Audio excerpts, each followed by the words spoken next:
Fala aí pessoal, salve torcida tricolor, tô voltando aqui no canal do Lessa com esse conteúdo aqui, com essa vista espetacular. A gente tem até meia-noite aqui, a gente volta, a gente sai daqui de Lima por volta de meia-noite.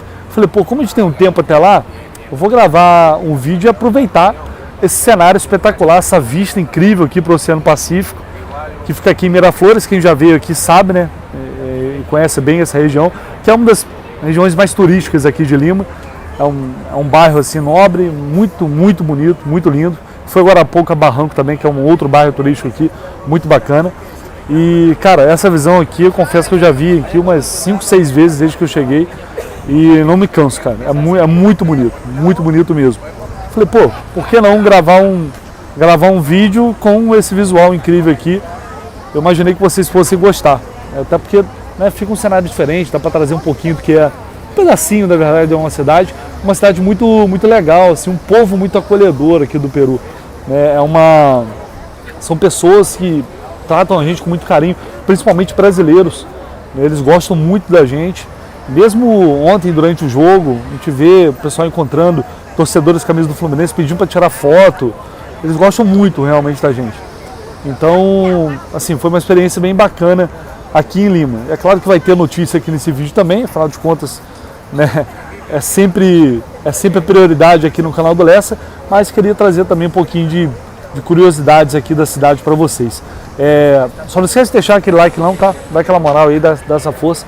É sempre muito importante, porque nesse vídeo aqui a gente vai falar sobre tabela de Campeonato Brasileiro. Para quem não viu, a CBF finalmente, eu achei que eles fossem deixar para depois que o campeonato começasse, mas finalmente a CBF conseguiu desmembrar ali datas e horários, né, das rodadas iniciais aí do Campeonato Brasileiro. Vou trazer isso aqui para vocês e falar um pouquinho sobre os jogadores lesionados, Renato Augusto e Ganso, né? Tem outros jogadores que ficaram fora, né, desse jogo, obviamente foram 8 desfalques, se a gente contar com o Renato Augusto. Agora a gente não sabe ainda a gravidade da situação dele, vamos ter que aguardar um pouco. Mas é um jogador também que, pelo histórico que tem, preocupa sim, preocupa bastante. Mas eu tenho uma atualização sobre Paulo Henrique Ganso. Ele passou por exames na manhã desta quinta-feira, passou por novos exames, e aí eu só não consegui apurar ainda se já estava previsto, né, se era uma situação prevista, para saber como ficou, como está a lesão dele, se já está 100% recuperado ou não, ou se ele voltou a sentir novamente um problema na panturrilha. Ontem o Renato Augusto foi panturrilha, tá? Ele deixou o jogo com dores na panturrilha. Numa primeira avaliação, aparentemente não foi algo grave, tanto que ele passou por mim na zona mista ali e não quis dar entrevista, mas estava mancando um pouco, mas não era nada assim tão absurdo. Então são 2 jogadores com problemas na panturrilha. E aí a gente vai ter que esperar um pouco mais para saber se terão condições de voltar ao time para o jogo contra o Colo-Colo, a segunda partida da Copa Libertadores. A intenção era essa. A intenção do Fluminense é preparar, antes, Paulo Henrique Ganso e Cano, principalmente, para esse jogo. E recuperar, quem sabe, talvez o Keno, mas eu acho que o Keno acho ainda muito precoce para a gente imaginar que ele estará à disposição para essa partida. Mas Ganso e Cano, principalmente, e agora a situação do Renato Augusto. Se for um edema leve, é possível que ele tenha condição de jogo, mas ainda é cedo para dizer.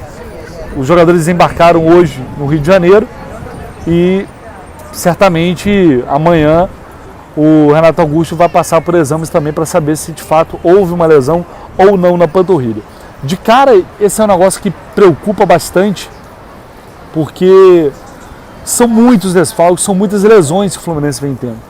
E claro, a gente tem que separar o que é lesão muscular. Caso do Renato, caso do Ganso, são lesões musculares. Caso do Cano, Keno, o Manuel, que se machucou agora, são jogadores que sofreram entorse no tornozelo, entorse no joelho. E isso aí é azar, né? Não tem muito o que fazer, a situação de jogo, de treino, acontece. Não são lesões que se enquadram dentro de um problema de planejamento, porque é outro assunto que a gente pode discutir. Por que o Fluminense está tendo tantos jogadores lesionados? Por que tantos problemas? Bem diferente do que aconteceu nas temporadas anteriores, principalmente na temporada passada. Houve uma precipitação em relação à estreia do time devido à necessidade de deixar a equipe com um pouco mais de ritmo de jogo para a disputa da Recopa Sul-Americana, para muita gente houve erros de planejamento. É difícil dizer isso agora, mas assim, eu lembro de na época ter apurado situações nesse sentido, e o que me disseram é que algumas pessoas me disseram que não achavam muito precipitado estrear o time contra o Bangu 7 dias depois de voltar, né, das férias. Não teve pré-temporada. Isso pode ter ajudado a estourar alguns jogadores, mas é uma conta que estava dentro do planejamento da comissão técnica. O que eu quero dizer com isso é que, olha, a gente vai ter que voltar um mês depois, vamos atrasar a preparação, a pré-temporada, e a gente vai correr um risco de ter mais lesões, porque para disputar a Recopa em boas condições, com o mínimo de ritmo de jogo, vai ter que ser dessa forma, não tem jeito.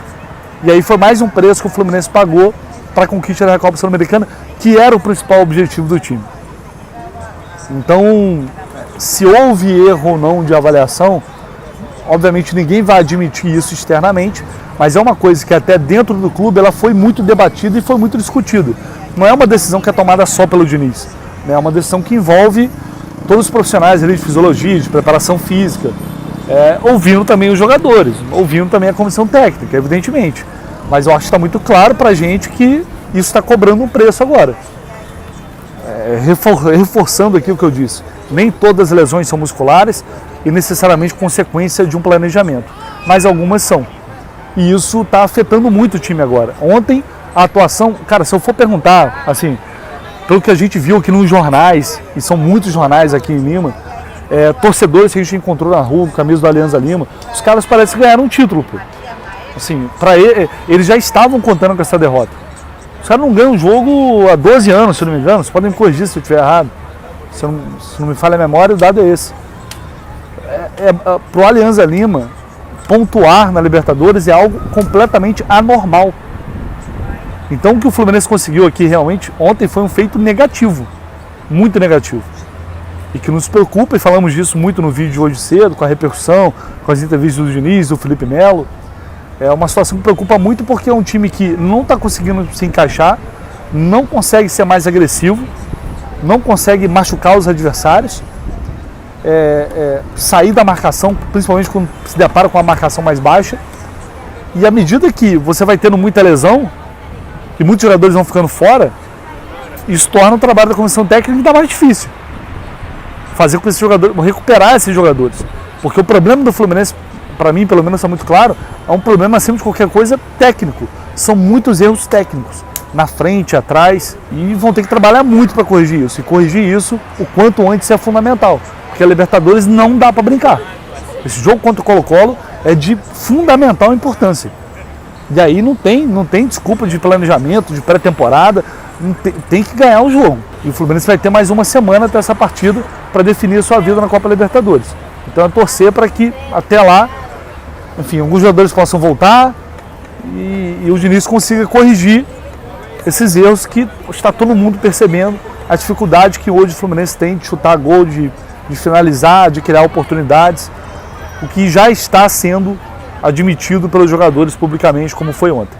Vamos lá, então eu vou passar aqui a tabela do Campeonato Brasileiro para vocês, as primeiras rodadas. O Fluminense vai estrear no sábado, no outro sábado, às 9 da noite, contra o Bragantino. Tá? Sábado, 9 da noite, horário que péssimo para muita gente, né? Muita gente não gosta, mas essa será a estreia do Fluminense. Depois, segunda rodada, terça-feira, 9h30 da noite, que beleza, hein? Em Salvador, estaremos lá nessa cobertura, Bahia e Fluminense. Depois o clássico contra o Vasco no sábado, dia 20, 4 da tarde, Fluminense e Vasco. No outro domingo, jogo seguinte, a partida contra o Cerro Porteño, 4 da tarde, Corinthians e Fluminense, dia 28 de abril. Depois Fluminense e Atlético, às 4 da tarde, num sábado.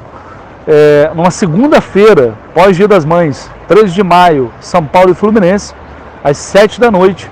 E depois, no domingo, às 4 da tarde, Fluminense e Juventude. É isso o que temos até agora de tabela de Campeonato Brasileiro, as rodadas que foram desmembradas pela CBF. Então é isso, galera. Assim eu me despeço aqui de vocês e de Lima, com essa vista espetacular aqui do Oceano Pacífico, essa coisa maravilhosa.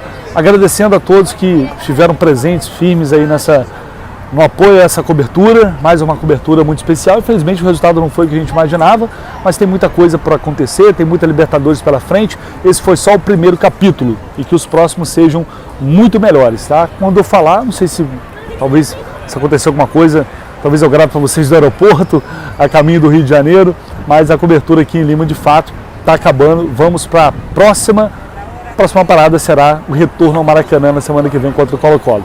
Um abraço, esquece não, aquela moral no like aí de se inscrever aqui no canal do Leste, que é muito importante. Eu vou deixar também aqui na descrição do vídeo aquele link da Mais Ágil, que é outra parceira muito importante aqui no canal do Leste também. Se você, muita gente vem recebendo vários feedbacks positivos aí da Mais Ágil, a galera que entrou em contato, estava precisando de antecipar o fundo de garantia, estava com uma grana lá no FGTS, não podia mexer naquele dinheiro, a Mais Ágil foi lá, antecipou essa grana, o dinheiro caiu na conta, atendimento super de muita qualidade, muito personalizado e humanizado através deste link que eu vou deixar aqui para vocês da galera da Mais Ágil, tá bom? Um abraço, galera, tamo junto, vamos que vamos.